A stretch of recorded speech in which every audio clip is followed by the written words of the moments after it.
Hello दोस्तों, मेरे channel में आपका स्वागत है, अभिनंदन है। दोस्तों, हम चर्चा कर रहे थे हिंदी साहित्य इतिहास लेखन की परंपरा पर। ठीक है, कुछ विद्वानों को हमने पढ़ लिया था, उन पर हमने बातचीत कर ली थी। अब आगे के विद्वानों को हम देखते हैं और कौन कौन से विद्वान हैं जिन्होंने अपने इतिहास ग्रंथ के माध्यम से हिंदी साहित्य में अमूल्य योगदान दिया है। देखिए, अगले विद्वान हैं हमारे डॉक्टर राम कुमार वर्मा।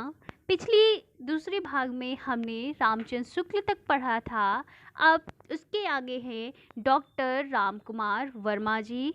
अगले दोनों वीडियो का डिस्क्रिप्शन बॉक्स में मैं लिंक प्रोवाइड करवा दूंगी, आप उसे भी देखिएगा। ठीक है दोस्तों, देखते हैं।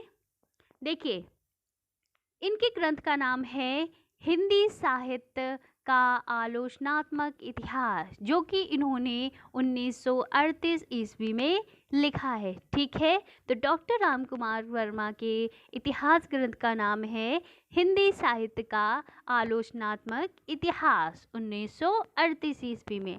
अब देखते हैं इसकी विशेषताएं क्या क्या है। देखिए, इस ग्रंथ में 693 ईस्वी से 1693 ईस्वी तक के कालखंड को विवेचित किया गया है। ठीक है दोस्तों, जैसे कि हमने विभिन्न विद्वानों के माध्यम से पढ़ा कि हिंदी साहित्य को मुख्यतः 4 कालों में विभाजित किया गया है: आदिकाल, भक्तिकाल, रीतिकाल और आधुनिक काल।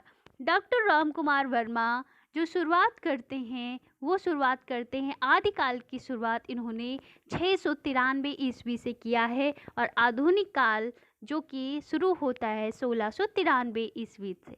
ठीक है, देखिए, आदिकाल को चारण काल के नाम से संबोधित किया है। देखिए, डॉक्टर राम कुमार वर्मा जी ने आदिकाल को चारण काल के नाम से संबोधित किया है। ठीक है, आगे देखते हैं।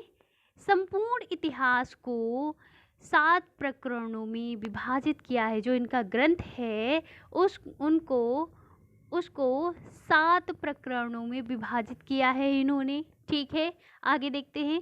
इन्होंने शुक्ल जी के इतिहास ग्रंथ को आधार बनाकर अपना ग्रंथ लिखा। ठीक है, इन्होंने जो अपना ग्रंथ लिखा है वो क्या है, इसका आधार शुक्ल जी का इतिहास ग्रंथ है, जो कि हिंदी साहित्य का इतिहास नाम से लिखा है। ठीक है दोस्तों, अब हम आगे देखते हैं अगले विद्वान को। अगले विद्वान है हमारे आचार्य हजारी प्रसाद द्विवेदी जी। देखिए, शुक्ल जी के उपरांत यदि किसी अन्य विद्वान की मान्यताओं को नतमस्तक होकर स्वीकार किया गया है तो वे आचार्य हजारी प्रसाद द्विवेदी जी हैं, जिन्होंने आदिकाल के संबंध में पर्याप्त कार्य किया। ठीक है, तो शुक्ल जी का जो मान्यता है, शुक्ल जी की जो मान्यता है, काल विभाजन है, वो सर्वमान्य माना जाता है हिंदी साहित्य में।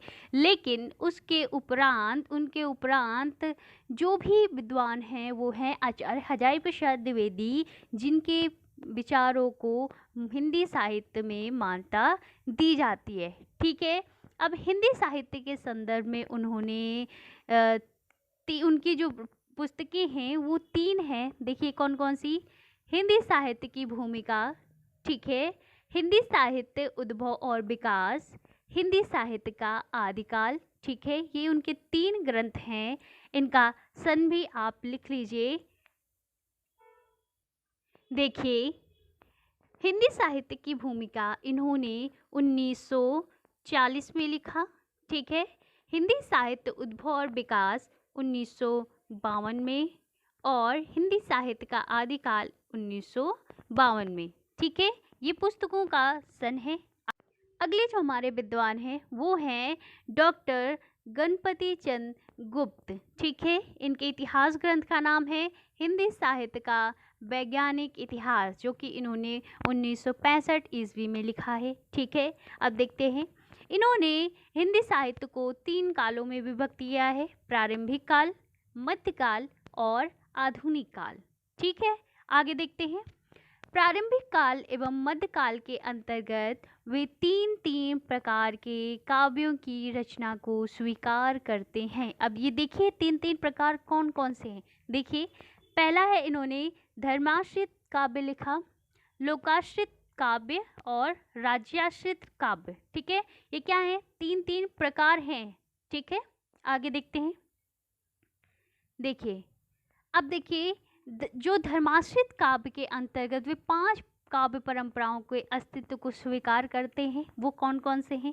देखिए धार्मिक राष्ट्र काव्य परंपरा, संत काव्य परंपरा, ठीक है, पौराणिक काव्य परंपरा, पौराणिक प्रबंध काव्य परंपरा, रसिक भक्ति परंपरा। ठीक है, इनकी जो 5वीं धर्माश्रित काव्य के अंतर्गत जो काव्य आता है वो है रसिक भक्ति परंपरा। इसी तरह देखते हैं राजराशित काव्य के अंतर्गत वो 5 काव्य परंपराओं के अस्तित्व को स्वीकार करते हैं, जिसमें है मैथिली गीत परंपरा, ऐतिहासिक रास परंपरा, ऐतिहासिक चरित्र काव्य परंपरा।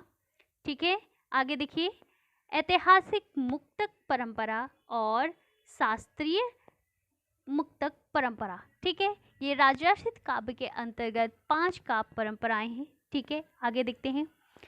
जो इन्होंने माना है वो है लोकाश्रित काव्य के अंतर्गत वे केवल 2 काव्य परंपराओं के अस्तित्व को स्वीकार करते हैं। वो कौन कौन से हैं, वो है रोमांसित कथा काव्य परंपरा एवं स्वच्छंद प्रेम काव्य परंपरा। ठीक है, कुछ और मुख्य विद्वानों को हम देखते हैं, इतिहास ग्रंथों को देखते हैं। आगे देखिए आगे जो हमारे हैं कई सारे विद्वान हैं, लेकिन जो इम्पोर्टेंट हैं वो है आधुनिक हिंदी साहित्य लक्ष्मी सागर वार्ष्णेय जी का। ठीक है, उसके बाद है हिंदी साहित्य 20वीं शताब्दी आचार्य नंद दुलारे वाजपेयी जी का। ठीक है, हिंदी काव्य धारा पंडित राहुल शंकरत्यायन जी का। उसके बाद है रीति काव्य की भूमिका डॉक्टर नगेंद्र। आधुनिक हिंदी साहित्य आचार्य नंद दुलारे वाजपेयी जी का। ठीक है, उत्तरी भारत की संत परंपरा परशुराम चतुर्वेदी जी का है। ठीक है, आगे देखते हैं। हिंदी साहित्य का अतीत 2 भागों में है, ये आचार्य विश्वनाथ प्रसाद मिश्र जी का है ये। ठीक है, डॉक्टर नलिन बिलोचन शर्मा जी का जो इतिहास ग्रंथ है वो बहुत ही इम्पोर्टेंट है, वो है हिंदी साहित्य का इतिहास दर्शन। ठीक है, हिंदी साहित्य का बृहद इतिहास जो कि 16 भागों में है, सबसे बड़ा इतिहास नागरी पिचारनी सभा द्वारा प्रकाशित किया गया था। ये भी एक उत्कृष्ट इतिहास ग्रंथ माना जाता है। ठीक है, उसके बाद जो है साहित्य एवं इतिहास दृष्टि, ये मैनेजर पांडे जी का है।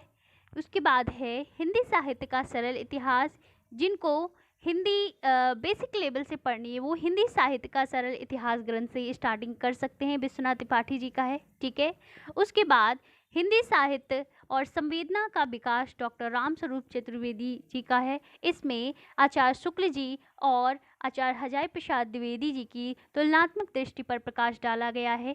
ठीक है, आगे देखते हैं।